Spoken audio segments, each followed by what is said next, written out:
Hey everybody, Reefgrrl here, and welcome to my channel.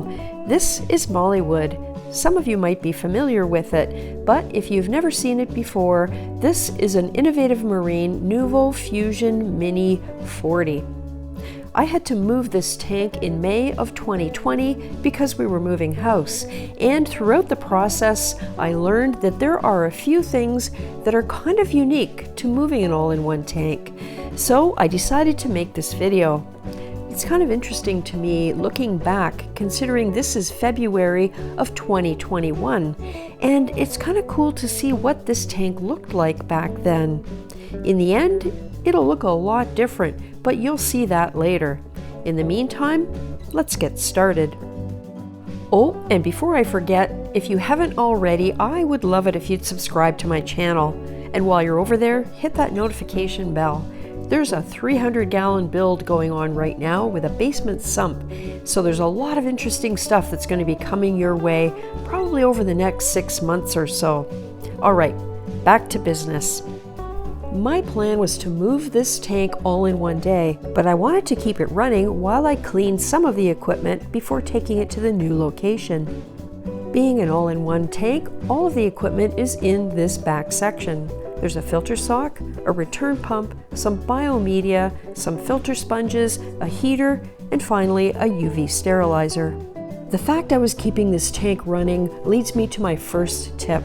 I had to remember about displacement before I pulled any equipment out of here. I poured in some extra salt water so the pump would not run dry when I started to remove the various pieces of equipment. About an hour later, here's the heater, the ATO, and the UV sterilizer all cleaned up. After adding a little bit more salt water, I pulled the filter sock, and I wanted to show you what I keep in here. That was a filter pad, just for mechanical filtration. This is BioChemSorb, followed by another filter pad. Okay, these I'm keeping wet so that I can put them back in after the move. These host bacteria. Periodically, I rinse them in tank water. Because I'm removing the sand, it's going to be especially important to have them available when the tank is set up again. Here's a media bag with some Fosguard and some more BioChemSorb. I've used this stuff for years. And by the way, this filter sock modification works great.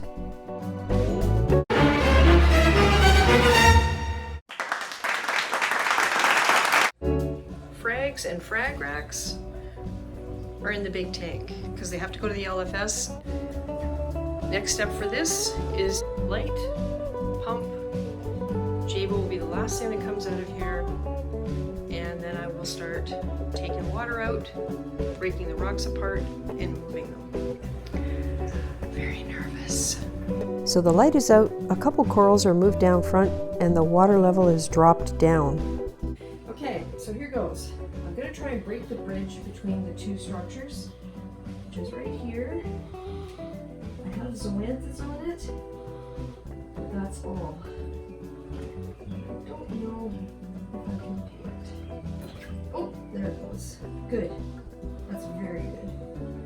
So now I have to lift up this big piece here. Oh yes, this was super heavy. I tend to forget that even though I can put the rocks into the tank, they tend to soak up water over time, which adds to the weight. So I decided to take out some of the smaller pieces to give me room to maneuver the great big chunk. This piece went out to the car into the tote filled with tank water. Back inside, I was ready to tackle that monster piece of rock. My confidence was misplaced just a little bit. So this brings me to tip number 2. Rocks in the water, after they've been there for a while, are heavier than you might think. Try as I might, I could not get this piece of rock up high enough to lift it over the edge of the tank. I needed help. That's heavy. Okay, it's out of the water.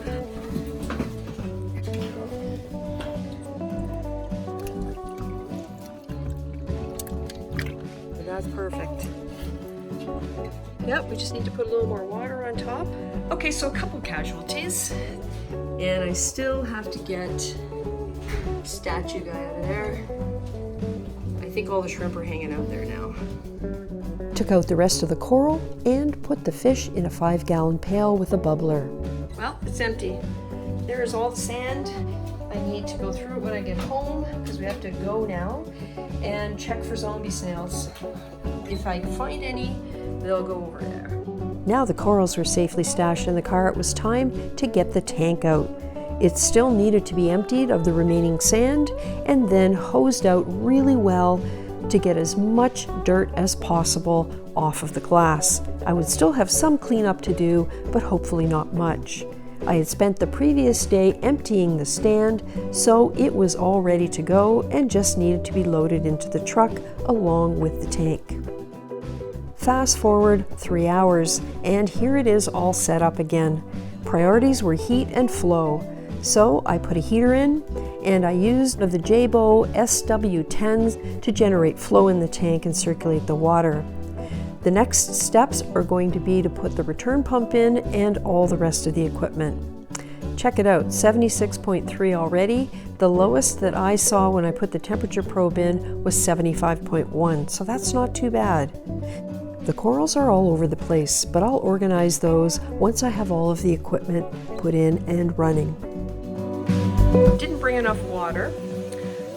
Good thing I got another tank right over here that doesn't have a sump, so I just took maybe 2 gallons out of there.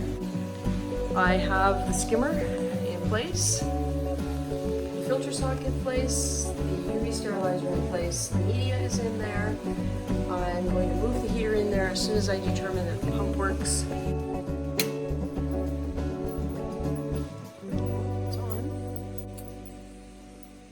It's running. Making some gurgly noises. Okay. How cloudy the water is. Stuff certainly is moving. So I'm going to turn on the UV since we do have circulation. This brings me to tip number 3, and that is to make sure you're able to have circulation throughout the entire tank before you put the equipment back in its final spot, which is usually in the back chambers. If the water's not flowing past the UV sterilizer and the heater, you're going to have problems. This particular UV sterilizer operates on passive flow. So if the water isn't flowing past it, it's going to get very hot. And here's how we finally left the tank. Everything was in and running. A little bit of cleaning on the glass. Took away some of the horrible algae that was all down here. And things are looking pretty good, I have to say.